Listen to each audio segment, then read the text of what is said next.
Hello and welcome to episode 96 of Webflail. I'm your host Jack, your failure connoisseur, and today my guest is Benten Woodring. Now, you already know him, I'm sure, but I'm still going to do a little intro anyway. He's prolific. He's a senior web designer at Benten Studio, which does science-based companies with strategy, brand, and messaging. He does beautiful work. Go check out their website. It's in the show notes below. But he's also building loads of stuff, loads of side projects, and just doing really interesting things, which we'll talk about as well. He's building Noon Studio. He's built footer design, the only footer gallery on earth. I think Webflail website's on there, actually. Intro to web design. That's a course that's coming. Then there's Figma Plugins, which is the most recent one, I believe. There's also Pixel Pushers. So that's local in his town. He's organizing meetups. Dare to Share. You guys have probably already been involved in the first Dare to Share, but I believe there may be another Dare to Share coming. We'll talk about that. He is doing all sorts. He's also got tiny humans in his life. He's a dad.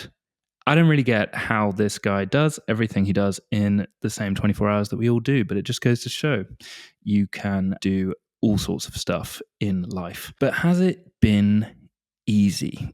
Of course not.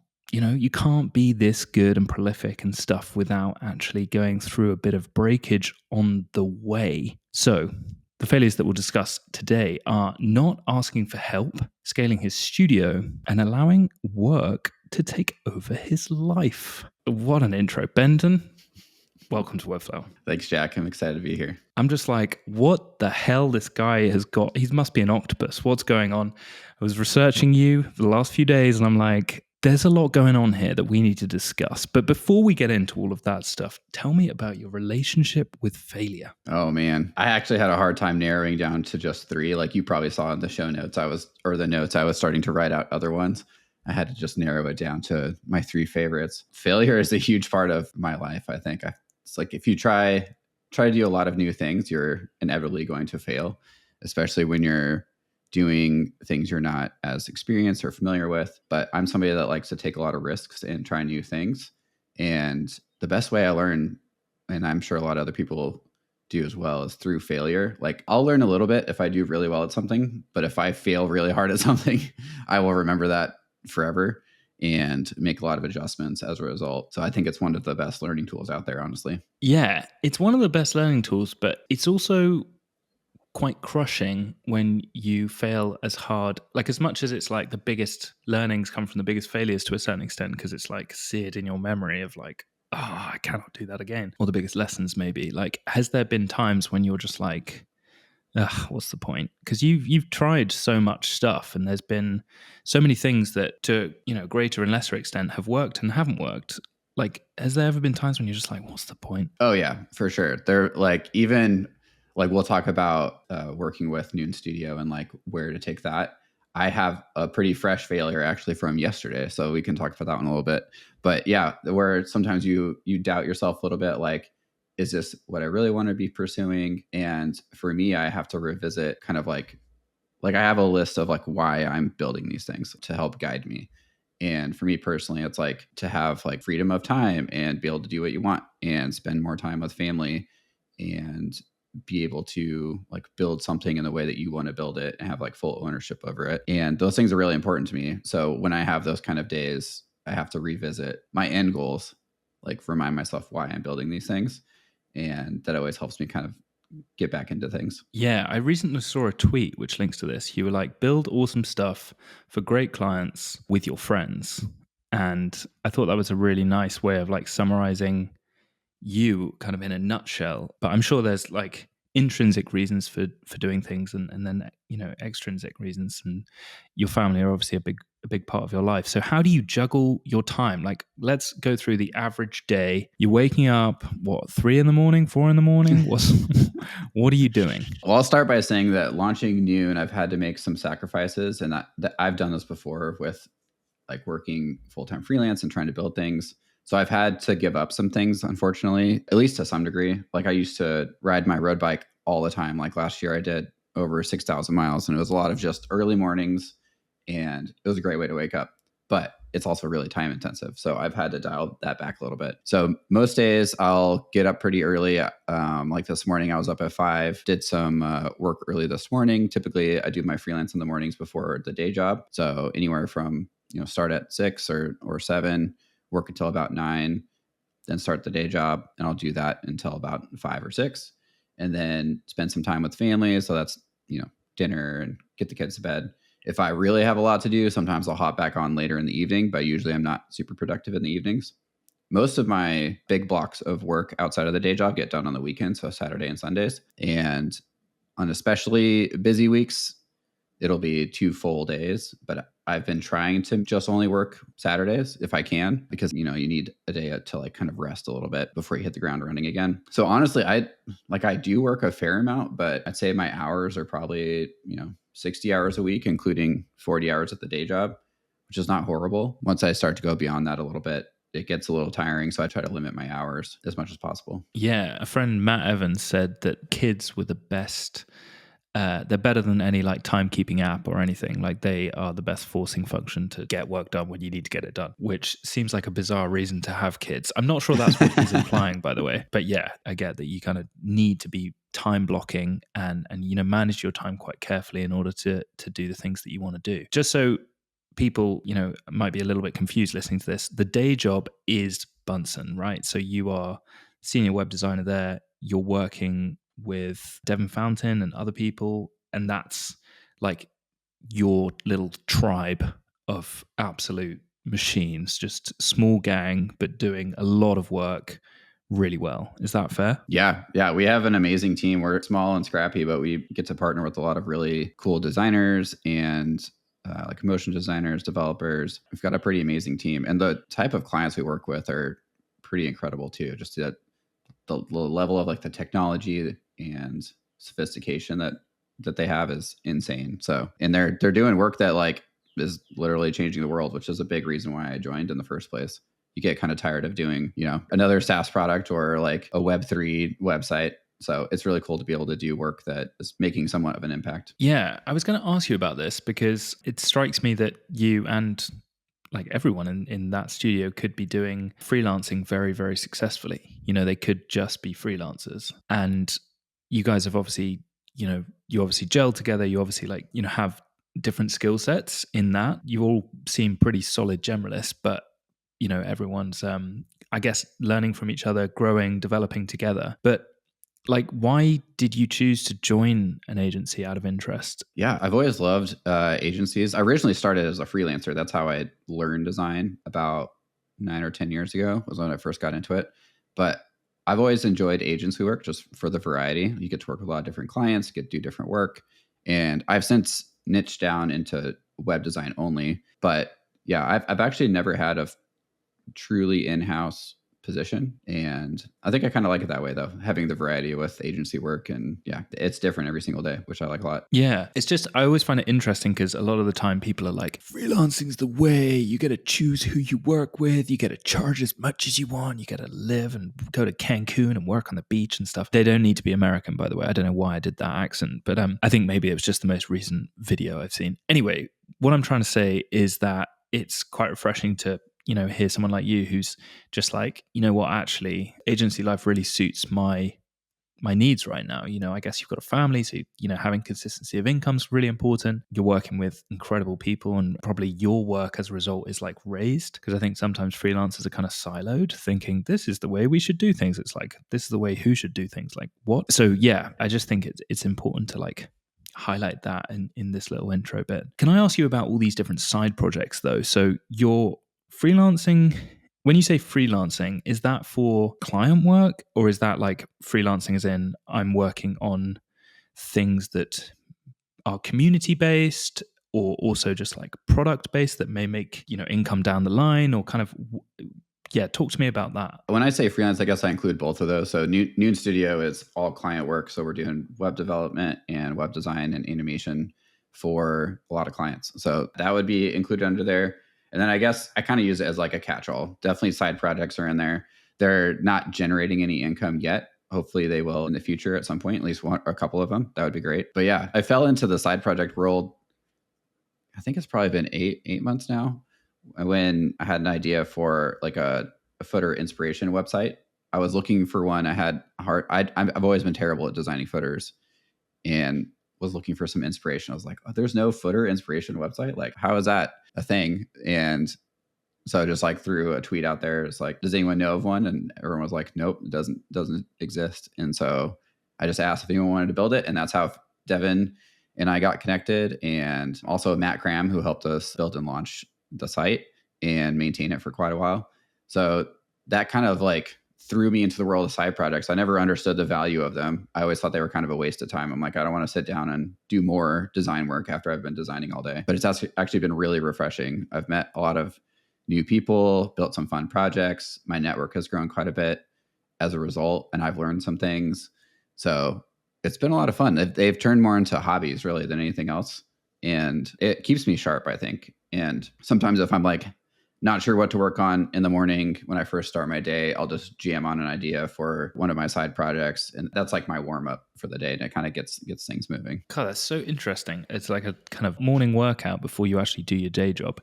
Right. I think there's something to be said for like juicing your side project. Like if that's the best part of the day in terms of like when you're freshest, if you're more of a morning person, then I think focusing on your side projects and making sure that you like really focus that time for you before dedicating your time to someone else, I actually think is a really healthy way to start. Is that partly why you focus your time and energy then at that time of the day? Yeah, it is when I'm freshest and I can just get a lot done. So I have like those 2 hours in the morning typically, and I'm able to just hammer through a bunch. Like no one needs me for anything yet. Like the workday hasn't started, and typically I'm able to cram quite a bit of work in. And then, as the day goes on, say I'm a morning person, as the day goes on, I kind of slow down a little bit. And, by late afternoon, I'm not quite as productive. So yeah, early morning times are where I get a lot of that work done. Awesome nugget for anyone listening who's like, I want to launch side projects. Well, if you find, mornings are the best time of the day or nights or whatever, like make sure that you prioritize that time for you. It's really important. Can I ask you about all these different projects then? So we've got footer design, that's obviously out in the world already. Noon Studio, you're doing freelance client work with that. And then Figma Plugins. What is going on there? Talk to me about that. Yeah, that was another thing where I was just going about my normal workday, and I just always noticed there's a lot of friction with trying to find plugins or save plugins or even remember which plugins I was using. And we actually started a spreadsheet at Benten, and this is kind of where it all started. It's like, what are all your favorite plugins like for the team? Like, what are some plugins we should know about? And just people sharing, we discovered plugins we had never heard about. And it was just from like curating a list. And I was like, okay, that's interesting. I feel like there should be a better way to discover good plugins, because like a lot of us, we're all in Figma all day long. Plugins can save you, like the right plugin can save you hours, or just be able to create more unique work that you might not have been able to otherwise. So I feel like there was kind of an idea there. I'm like, I feel like could be a better way to like not only discover the plugins that are out there, but be able to like manage them and save them and kind of use them in your own files. So that's something we're working on with Figma Plugins. Right now we're about to launch an MVP, which is just a simple curated list, but we'll be adding things. We're going to call them plugin playlists. So like some of your favorite creators, like what are the plugins they're using and like what does it look like in their workflow? Could we see like a video or some screenshots or some recent projects where they use these plugins? Like Fonz Manza, you hop into one of his like visual design workshops, and like you just like look at the output and you're like, how did he create this in Figma? And it's a lot of times he's using some pretty interesting plugins or techniques. And I think there's a lot to be said there. There's like all these undiscovered plugins out there that I've come across, or ones that you've heard of, you've just never used. And it saves you just so much time. And when a lot of designers or, if you're at an agency spread across multiple projects, being able to save time is huge. So that's kind of where we're headed with that one. Amazing. Okay. What are some plugins? Just are there any that you can give us that are like, oh my God, you need to know about this? Yeah. Oh man, there's so many good ones. One of my favorites is Noise and Texture from Raji. There are some other great ones, like more obscure ones that I've come across. There's one called Chromatic Figma, which helps you smooth out your gradients so they're not muddy. There's another one called I'm trying to remember the name of them. Some of them have kind of funny names. There's one, I forget the name of it, but there's one that you can have of like create all your color swatches or whatever, and then put in codes. And then you can click a button. It'll automatically populate all your like HSB, CMYK hex codes. It could be like hundreds of items. I've used that one before for like brand guides or style guides. A recent one that is more popular is called Brand Fetch, that a lot of people have probably heard of, that I just never used because I didn't know how powerful it was. Like going and looking for like company logos every time you're trying to mock up like a logo carousel, you can just grab it straight from the plugin. It's so much faster. And I think we have like a list of like 30 or 40 that we'll launch with. There are definitely plenty more that I'm not remembering right now, but yeah, there are a lot of really cool ones that we're like, oh man, I wish I knew about this earlier. That's seriously exciting. Okay, so if anyone's like, hey, you've teed me up, I want to know about this, can they expect it in the next month or so? Or kind of, is there a timeline for that? Yeah, hopefully we don't jinx ourselves, but we're hoping to launch the MVP the week of config, so next week. And it's basically ready. Like the curated list will be pretty much ready to go. And then we'll start adding features on top of that. So if you're wanting to get on the wait list, it's figmaplugins.design. And you can sign up and be like one of the first to know when it launches. And then when we start adding more features as well. Epic. Okay. So, guys, I'll put that in the show notes and you can click down there after the episode. Okay, you are doing a bazillion things. You're organizing meetups. There's actually, we didn't talk about that, but hey, we need to get onto the failures, Benten. We're not here to mess around. We want to know the learnings that got you to where you are. So, tell me about failure number 1, not asking for help. Oh, man. So, like I mentioned earlier, I'm a self-taught designer and I first got into the work just like doing freelance work outside of this nonprofit job I had, designing terrible logos in Photoshop. Those were like some of the first clients I worked with. And I feel like I just have that like freelance mindset just ingrained in me. So when I did join my first agency role, I just had a hard time like asking for help. Like I'd be behind on a project where it's like more work. It was taking me longer. And instead of asking for help, I would just muscle through and then just hope I would get the work done on time. And sometimes it would be a surprise and it would cause problems when, your PM checks in and they're like, hey, how's that project coming along? That's due tomorrow. And they'll be like, not as far along as I'd like to be. And, we'd have to shift some things around. And I think being a freelancer, like you said, it's really easy to get siloed. It's like, it's just me. I have to do all of it. Like I can't rely on anybody. I've just got to do all the work myself. And I mean, it can be true, but it doesn't need to be. And I think I struggled with asking for help. It felt like a sign of weakness in a way, like I'm not capable of doing this work, or like I'm not good enough to get this done in this crazy timeline. And I've since learned that that's not the case. Like it's better to, communicate early, frequently. If you need support, raise the flag, bring people in if you're feeling stuck. And that's something I got really good at actually at Unfold is it's very collaborative. And, anytime you're like, oh, shoot, I'm out of ideas, like just grab 1 or 2 people, hop in the Figma file, and someone else with fresh eyes can hop in and take a look and get unstuck so much faster. I think it was just like a mental block, and it's something that I'm still aware of. I still do it from time to time, but I try to, be really conscious of that. But yeah, for anyone that feels like, you can't ask for help, or like it feels like you're not as capable if you have to ask for help, it's definitely not true. Most people are more than happy to like hop in a file and throw some ideas around. So yeah, that's failure number 1. I can tell this is hard to even talk about. So yeah, it must be difficult to ask for help. Why do you think, if you don't mind me asking, why do you think you struggled to ask for help? Is it because you felt like you should be able to have the answers yourself, or you should be able to get the project done by the timeline? Or do you feel like you were showing weakness by asking for help? What do you think it might be? Yeah, kind of all the above. I think sometimes it's like you don't want to be like a burden, or like, like everyone else is slammed, like you don't want to put more on their plate. But, like I've had to manage teams as well. And like I would love to know things earlier rather than later. And I wouldn't care. I'd be like, no problem. Let's get someone else on the project to help you out, like so we can get things done, or like I can hop in and like we can brainstorm and jam on things. So yeah, it's funny how your like mind does that to you, how you feel like you kind of get too much in your own head. And yeah, I've had projects like that I've had to like be taken off of like early in my career where they're like, sorry, like we're just not at where we need to be. So we're gonna have to bring on our like design director to like take this project. And that was painful for me. And it was a great learning experience. It's like it's funny. It's like a weird mental block that can prevent you from like doing work as well as you could be doing it. Wow, that sounds like quite a traumatic experience to be like, you know what, we'll take it from here.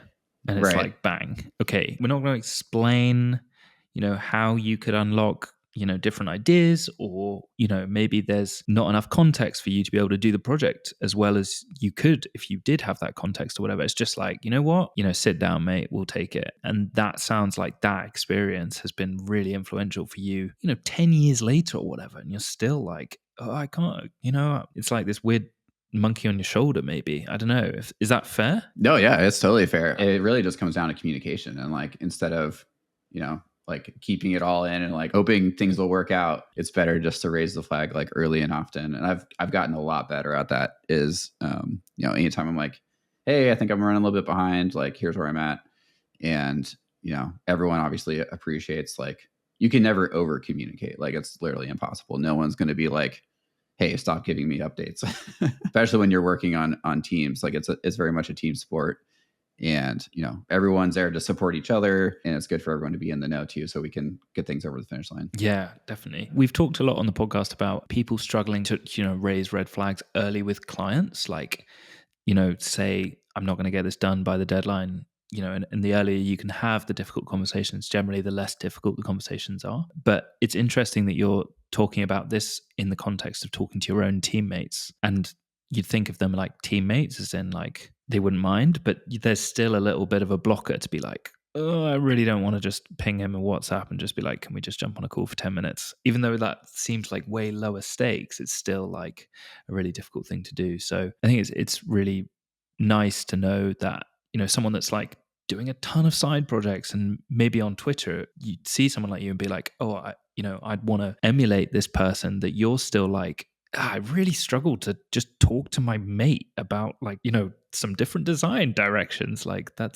strikes me as quite profound. What do you feel about that? Yeah, no, I agree. I think it's like the mentality of being like a freelancer first, maybe. And maybe that's why I'm backwards compared to some people. Yeah, I don't know. I feel like I've definitely had that with clients as well, where sometimes I'm kind of running behind. And I actually had that with one client. One of the few clients that the project didn't go as smoothly as it could have was kind of the same deal. As like, I had added web development to our like services and had a new web developer that hadn't really worked with a lot. Things were going slow and just not moving along as quickly as they could have, and could have communicated a little bit better. So that, yeah, I'd say it's always a challenge, like just to, keep people updated as much as possible, even if it's not where you'd like to be in a project, so you can make adjustments. Awesome advice. Yeah, I think a lot of the time, the most successful freelancers that I've spoken to on the podcast, at least, have obviously, had good hard skills in whatever the craft is, whether that's design or dev or SEO or whatever like aspect of Webflow that they're trying to kind of focus on. But they're also really good at and open to just being like, let's have a call. This isn't quite working. Let's work out why you're feeling this. And I find, I don't know, this is my take, which I don't know if is fair, but I feel like if you can decrease the gap between what you feel and what the other person feels, and just be like, can we just get on the same page and align as much as possible, then the easier and more like linear the process of client work is going to be. But I don't feel like that's talked about enough. Maybe just because it's kind of a weird non-visual thing, which people are like, oh, this is kind of hard to put in a course or whatever, but it just feels like quite a fundamental thing, which so many people on the podcast come and talk about, like the importance of communication. Anyway, I'm kind of just rambling at you there. That wasn't really a question, but I'm really glad that you said that. It's really important for people to, hear that and be like, if you need to talk to someone, just talk to someone. Like, there are so many people on Twitter that are in the same boat, that would love, find someone who's at the same level as you and just be like, hey, do you want to just kind of be accountability partners and just, share designs or Q&A each other's websites or whatever? Like, I just think it's so, so important. So yeah, anyway, really glad you said that. Tell me about failure number 2, scaling your studio. Yeah, this one's been interesting. I've been thinking a lot about where I want to take Noon Studio. So the main goal for me is I want to grow it at least a little bit so that I can be a little bit less in the day-to-day design work, and, kind of cut down on my hours a little bit and be able to run this outside the day job without needing to do all of the design work. But it is tough building the right team, and other agency owners and freelancers I've talked to have the same issue. It's finding people that, can kind of work at that level. And it's not always the designers as well. Sometimes like they're just amazing designers, and it could come down to just how I'm managing a project, or how like in the weeds I am with the project, or like how clear our processes are. And being so new, like the agency is, or like Noon is probably 5 or 6 months old now. I hadn't really ramped things up until about 3 months ago. So we're still very young and processes haven't been fully established yet. And a lot of that's because I'm in the work so much. It's like, when you're cranking out design after design, it can be hard to step back and be able to work on the processes that can make things go faster and be able to bring on other people. And any other agency owner will definitely know that struggle. So that's where I'm at right now. And I've had one project as soon as yesterday, so this one's real fresh, go a little bit south. It wasn't really like the project was bad or like the work was bad. It just wasn't quite the right fit. And it kind of made me step back a little bit. And I had another designer on the project. Also, wasn't any fault of his own. I think it wasn't quite the right fit. But I'm also realizing a lot of clients want to work directly with me. So I'm trying to figure that out, that balance where it's like, I would love to, have a little space to build a business, but also I've learned that a lot of people want to work directly with me. So it makes it a little bit of a balance. So that kind of is having me, rethink the structure or like pricing and like, timelines and things like that. So I'd say this one's a very, very much figuring out as I go. I've worked full-time freelance before for about a year and a half, and I had a pretty decent sized team of contractors, and we were doing a lot, but I was doing all of the design that I could do. So it was all brand and web at that point. So I bring a lot of those learnings into this one, but as you grow and scale and work with bigger clients at a higher level, there's a lot of learnings as you go. Yeah, definitely. And just there's more calls and there's just more, just everything feels like it takes longer the bigger the client as well, and the higher the pressure as well. So just to understand, I mean, it sounds like you're trying to cook while trying to write the cookbook and struggling to write the cookbook while you're, cooking, to use a weird analogy. But what do you want Noon to be? Like, say I was a genie and could be like, here's your best case scenario just in front of you. Like, what does that actually look like? Yeah, I think a very small team of extremely senior level designers and developers. What has worked really well for me in the past is me doing the design and working with a really good developer and maybe an animator if we're doing that. That recipe has worked every single time. But my hope is to be able to get some of that time back. Like, I actually really enjoy managing and leading teams and building processes. And you're not really able to do that if you're in the design work all the time. And right now, my main question, I think, for myself is like how long I'll stay at my day job. Like, Bunsen knows I'm working towards this, eventually going to Noon full time. The main question, I think, is like, how long will I build Noon before I do that? Because I've definitely jumped the gun before and gone just like fully quit my job, gone straight into freelance, had a little bit of savings, but it wasn't with a young family of 4, it wasn't quite enough. So it got pretty stressful. So I'm trying to avoid that situation, and I'd rather go slower and more sustainably and have it take longer, but the end result be more balanced and healthy by the end. So that's kind of the end goal, is run my own studio, but do it sustainably and in a way that doesn't require me to work crazy hours. It sounds like you're at the hardest point of the journey like possible, because you're trying to do the day job and then also Noon at the side. And there's, I guess, as Noon grows, there becomes more and more pressure to perform at the day job, but also like manage all the client stuff that Noon's happening. And then I guess there comes a point where it's just like completely unsustainable, and then you're just like, okay, day job, thanks, want to maintain the relationship, but just want to let you know in a month's time I'm actually planning on stopping, or whatever phrasing you want to use. And then you can kind of transition gradually across. But it strikes me that I'm talking to you at a very interesting time of your life where you're kind of boxed in by these two big things that are like taking up a lot of time. I was not expecting Noon to take off because I haven't really even officially like announced it. Like, we don't even have a website yet, ironically.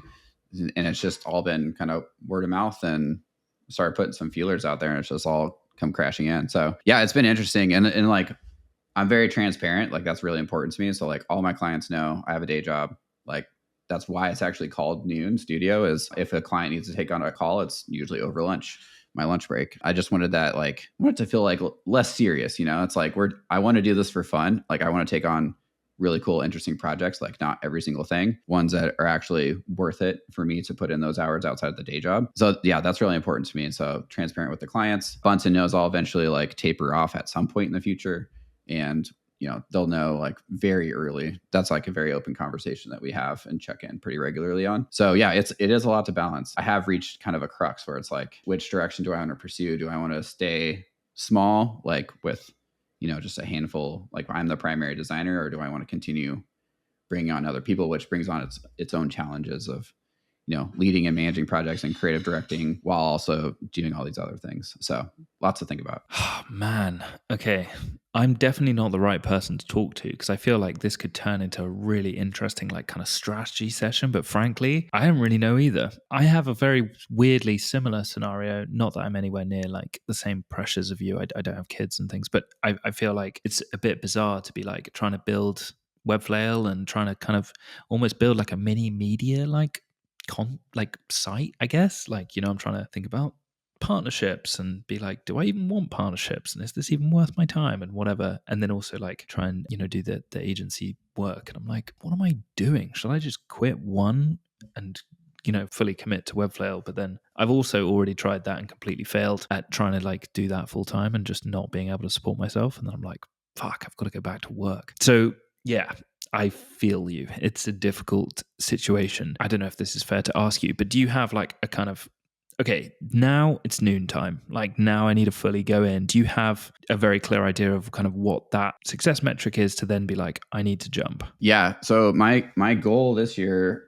I just needed a number just to go after. I'm like, my goal was 84K in revenue. And that's just to be like, okay, there's something there. And then like, I got to push it a little bit to kind of get to that number. I'm already well ahead of that already this year. So that's good. I want to be able to fully replace my day job income. So I think I need to be at, I want to say like 200K if I can do that for the year. Or I'd want to be able to like hit that number. Like if I were to go full time, I would be like, okay, considering that I'm working part time now and I go full time, I could probably double that. If I can hit that number and feel comfortable about doing that, I think that's the mark I'd be at. And I'm at 61K in revenue right now. But a lot of that's like, we're starting to bring more contractors in. Obviously, there's taxes and things that come out of that. It's been cool to see. I'm like, okay, maybe this thing does have legs. Like it could probably turn into a full-time job.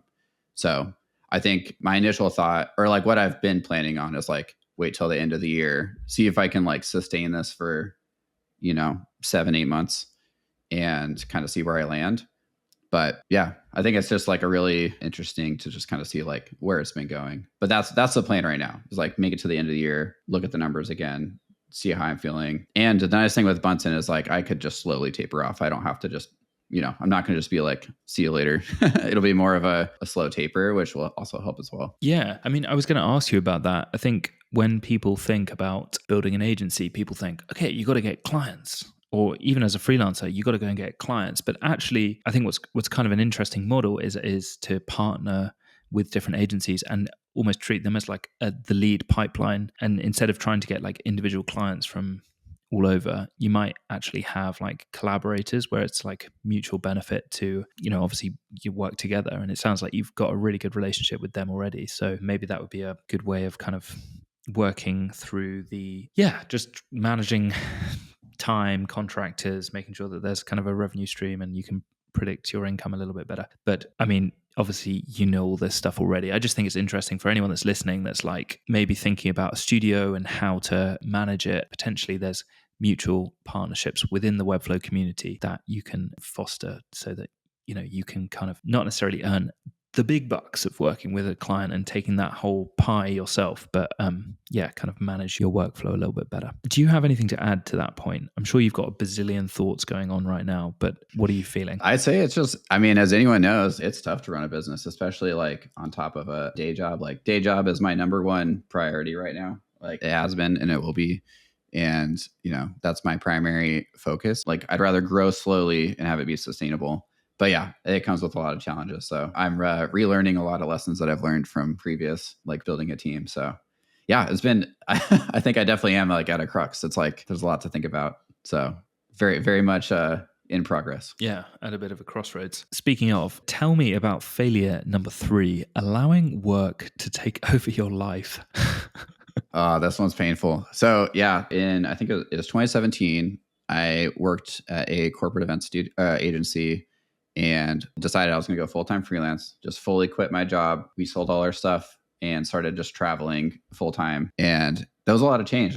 We had our kids were 8 months and 2 years old, so very young. And we changed a lot of things very quickly. And I went straight into full-time freelance. I had my day job as a client, they were kind of like half my income for a while, and kind of kept that on. I think I did a year and a half of full-time freelance, and it just wasn't working quite as well as I was hoping when you're supporting 4 people. So I learned a lot through that experience. And then I took on an agency job. I was like, all right, we need to get a little bit more income. So hopped on an agency, but continued freelancing because I just had a lot of clients that were just ongoing, couldn't really fully wind them down. And I just wanted to see how far I could take it. And I worked 80 hours a week for a year straight and don't ever want to do that again. Became severely burned out. And I think it took me a good at least 2 years to recover from that. And that's actually one really big regret I have is like, I think there's anyone who's ever kind of like been in crazy work focus mode kind of feels like everything else is just kind of goes away. That's just like work, work, work. That's all you focus on. And you kind of fall into like a scarcity mindset. It's like, I got to take every project. I was not charging enough. That was a huge part of it. I was not charging anywhere near what I should have been charging. So of course you end up working more because of that. So I'd be like working first thing in the morning, working my day job, work until 10, 11, midnight every night. And yeah, as you can imagine, I burned out. I actually have no idea how I made it, how I worked that many hours for that long, but I definitely learned a lot like about pricing and saying no to projects, and going through burnout like that has made me really aware of like the warning signs of burnout. So it's like anytime I even get like a hint of that, it's something I noticed, kind of like a red flag goes up. But yeah, that one was pretty intense. I think a lot of it was just trying to force the freelance thing to work when it probably wasn't like fully there yet. I think we just had a little too many things going on. But yeah, that one I'm going to remember a long time. I have so many questions. Okay, so first off, why didn't the freelancing work, do you think? Was it to do with positioning? Was it to do with just not charging enough for the existing clients you had? Was it to do with your offer? Like, talk to me about why you think it didn't work on looking back. Yeah, that's a good question. Pricing was definitely part of it. I think a lot of that was kind of like having the right clients and then charging the right price. Because like, as you know, you charge a premium, you get better clients most of the time. They're typically easier to work with. I think I just honestly didn't know how much to charge. I was doing it solo, didn't have a network, didn't have anyone to talk to, didn't have other freelancers that I could bounce ideas off of. Like, hey, does this price sound good for like a website, And yeah, it was just very, very siloed and just kind of like muscling through most days. And I don't really have a niche. We were doing brand, web design, video, animation, copywriting. It was kind of a little bit of everything. I was treating it like a full service agency, and the team was great. Like I felt like the team was humming. We were all doing good work for considering kind of where we were at. I was a little bit younger in my career. I wasn't as experienced of a designer, and I'd probably been designing 4 or 5 years at that point. So not terrible, but you just don't have as much experience under your belt. So yeah, I think I would come down to mostly pricing and not really having a strong network to lean on. And I'd also just moved to a new city. So that was probably a big part of it too. It's like I would network and meet people, and I would get clients. I had consistent clients for the whole year, and that income would have been fine if it was just me. But for 4 people, you need a little bit more. Okay, talk to me about niching. What you just said, finding the right clients who pay the right price point, I think was the phrase you use. What's green flags, red flags for what you think the right clients are, and how does that relate to the right price point? For me, it's like startups and well-established businesses work really well for me. Or I've actually been doing a lot of work with agencies lately and partnering with them. These are people that, they're familiar with kind of like the price points. They know what things cost that are, at that level, and also trust you, like have seen your work, they know your experience and trust you with the process. So they're not like haggling over price, which that's always a red flag for me. At least like it's one thing if they have a budget, but if it's another, if they're like pushing back too much, it's just not a fit. Yeah. And then trust, I think, is huge too. Like just knowing that they feel comfortable for you to lead and run the project and lean on you as the design expert. So those are 2 things for me. I think for me during that time of freelancing, I was taking just any project, basically anything. And so there were a lot of like lowball kind of projects, or yeah, I kind of had that scarcity mindset. And, if they're pushed back on a price, I would be like, well, that's okay. We can like do a little bit cheaper or something like that, which is never really the best way to go. And just being pretty inexperienced, honestly. I think I had a lot of actually bad habits from my agency job at the time. It was a corporate events agency, and we would just say yes to like everything. So we would like work crazy hours. We had seemed to attract crazy clients that always had things at the last minute. That was like a habit I had to break, was like just saying no. Like we're not a good fit. Like it's not going to end well. This isn't a good project client fit. So yeah, I'd say pricing and just general project fit. Okay, awesome. That's really, really useful feedback. And so it sounds like now you're saying no quite a lot, quite confidently. If someone's listening to this and they're like, oh man, I am working so much, I'm doing every project that comes in, I'm scared of saying no, what would your advice be to them? Yeah, that's actually why, like, personally, after going through that experience, like when people ask, like, should I go full-time freelance? And everyone has different opinions on this. I think personally you should keep your day job because you can say no. You can be really picky and, don't get that project, not a big deal. Like, you don't have to worry about, how you're going to pay your bills next month. That's all covered. So like, I'll just always have your like expenses covered, and it can be really picky. So you can like niche down if you want to work on like just a specific industry. You can just say no to everything else except that project, and eventually you'll be working primarily with those kind of clients, like your favorite type of work. And yeah, for me, a lot of it has been, it's not necessarily price, which is really, I'm kind of in the process of raising my rates again. It's more timeline. So a lot of people will be like, I need this like in 2 weeks or 3 weeks. I need this yesterday. Yeah. Yeah, exactly. And sometimes it's a real deadline, sometimes it's not. And, it's just like, well, either we can get you scheduled in like a month or something and take a deposit, or I'd be happy to refer you to somebody else. Like, we're just not gonna be able to deliver the type of work and the quality that, we want in that kind of a time frame. It'll just be kind of rushed, and we'll probably work that neither of us will be as proud of as we could be. Yeah, it's important for me to like say no to those kind of projects. So your reputation and like your quality of work is just everything in this industry. So it's always something that I take pretty seriously. Yeah, I love that advice. And I also think that you're not just taking on that one project, you're taking on maybe multiple projects if it is a good fit. Plus, if they're the right type of client and you're a good match from the get-go, then they've got friends that will probably be a good match from the get-go. So, it's like when you go to the park and your mum's like, don't hang out with the wrong crowd. I think it's kind of like that with client calls. Like, don't hang out with the wrong crowd. Like, if you got red flags left, right, and center, that's probably going to be the drug dealer in the park that you shouldn't really hang out with. It's like same. So yeah, I really resonate with that. That all makes sense though, Benten. But okay, let's say this, right? I don't have a lot of money. I don't have loads of clients coming at me saying, hey, I want to work with you. I want to work with you. I can't be picky. Would you just say, just go and get a job then? You're clearly not ready to freelance. Or what advice would you give them if someone came to you being like, look, man, I need to take these jobs. Yeah, they're lowballing me, but like, I got my rent to pay. Yeah, no, I probably would say that. Like, it doesn't even have to be a design job. It could be something totally unrelated. Exactly. Yeah. That is a huge challenge, like, is doing design all day at the day job and then coming home at the end and then having to design more. It's like, it's just hard to work that muscle all day long. So honestly, sometimes it could be better to do something different. Even if it's like just barely covering your expenses, then you have that, at least that little bit of security where you can be really picky. And one thing I've done a lot, and I always recommend other people do as well, is pro bono projects. Like, if you're wanting to niche down into a certain industry, reach out to a couple people that would be like your kind of dream client and be like, hey, can I do your website or your brand or whatever? And just treat it like a normal project. Get a contract, like indicate how much it would have cost, and just stipulate this is a trade for like referrals or a testimonial. And sometimes you can even say like, since this is a free project, like I'm going to completely lead like creative direction, like we're going to go in like kind of a certain direction and kind of like limit their feedback in a way. And that doesn't work for every project, but that's something I've done in the past, just like build out the portfolio. And a lot of times, like when you treat it like a real project and you just like nail it, a lot of times they'll be really happy and be able to, you might get some referrals out of that. So that's actually something I still do today, is I partner with other agencies and freelancers. If I have an opening and there's a project I really want to do, I'll do it for free as a trade for referrals. And every single time, the amount of referrals I've gotten has been 3, 4, 5x what that project would have been. And it's something that's just going to keep on giving, assuming that you do the project really well. That's so interesting. Okay, so you treat it like you give them a contract and you say, look, this is how we're going to work. I know it's a trade, but like this is what we're going to do.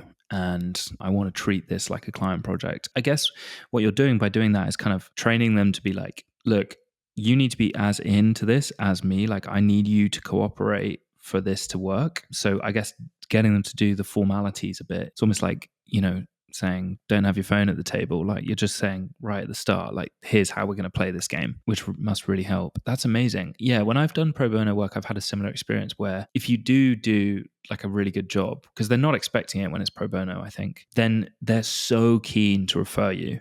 Like, whereas if it was a paid project, they don't feel like they owe you anything. So they're not really going to put nearly as much effort into like promoting you on social and sharing your work and telling their friends and stuff. It's interesting though, because, you know, there's people who might be listening to this being like, what the fuck? You're doing free work? Like, what? I thought no one should do free work. And you're now telling me that you should be doing pro bono work? Like, what would you say to those people? It's funny.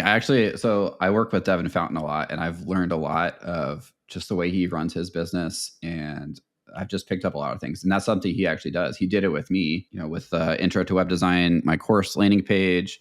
We've done other work together, like Footer, obviously. But I was trying to get a quote from him. I'm like, could you just help me with this build? He's like, no, I'm not going to charge you. Like, just send every potential client my direction. And I was like, okay. And he has gotten as many as I could send his way. So he has no problem with I mean, he hasn't in a long time, probably, with clients and like word of mouth and things like that. So I kind of borrowed that from him, and it's working great. Like, I've been booked out a month since Newton started. So it's been really interesting. I can see where that's coming from, where you're like, you should never work for free. But if it's a project you're excited about, like, and this is someone you want to work with. Yeah. So I say, like, I think it's great, especially it's like if it's someone you really like who does great work, obviously the clients they work with are probably going to be great. So it's very similar to what you were saying. It's like surrounding yourself with the right people, and they'll send clients that are a better fit. Hang out with the drug dealer in the park, get free weed. No, that's not what no, I'm saying, yes, it sounds like, you know, it's like the company you keep and all these like old wives phrases that, you know, but it's really fascinating to me that, you know, someone that's doing so much stuff in very, very limited time is still actually saying, look, I really want to work with you. All right. And here's how I want to work. Does that suit you? Like, when you're kind of strategically doing that, that's really, really interesting to hear. God, there's going to be a lot of people sending me DMs about, sending you DMs about this. Right. Because you've said a lot of interesting stuff that I've never seen you share. So that's really, really cool. Okay. You are a really busy person. We are running out of time. Before we end, though, are you ready for the most difficult question I'm going to ask you? Let's do it. What is your next failure going to be? Oh, man. And you even gave me a warning. I still haven't been able I know. to think I about prefaced this whole thing by saying you've got to think about this, man. Honestly, I feel like it's going to have to do with Noon Studio. It's going to be, that's the next big thing I'm pushing on. I think I'm in the middle of it right now, is like pricing. It's like I've shared like pricing with a lot of people, and they're like, yeah, that looks good. And then I'll share it with some other people, and they're like, that's not enough. Like, you need to be charging more. So that's kind of what I'm in the middle of next.